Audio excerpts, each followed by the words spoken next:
daming nagre-resign. Yan ang problema ng isa kong coaching client.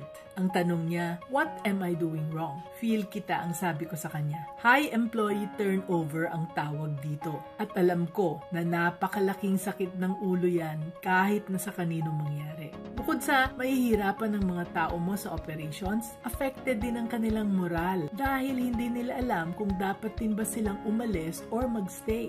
Ang isa pang problema is that ang expansion mo, hindi mo na magawa. At sayang naman ang dapat mong kitain na sana kung hindi nag-mass resignation ang mga tao mo, di ba? Pero alam mo ba na ito lang ay isa sa mga growing pains ng isang may-ari ng business na tulad mo. So, para mabawasan ang turnover, alamin mo kung bakit nag-aalisan yung mga employees mo. Conduct exit interviews. Tapos i-analyze ninyo yung kanilang feedback at i-identify mo kung may mga patterns ba yun. Dahil ba ito sa maliit na pasahod at benefits mo? Toxic ba ang work environment dyan? Or may problema ba sila sa management style or sa inyong company culture? Kailangang malaman mo ang tunay na dahilan at root causes ng employee turnover sa business mo para magawan mo ng paraan. Huwag mong hintayin nang magkaroon ka ng crisis of mass resignation for it to happen. Start now and be business-minded Pinoy.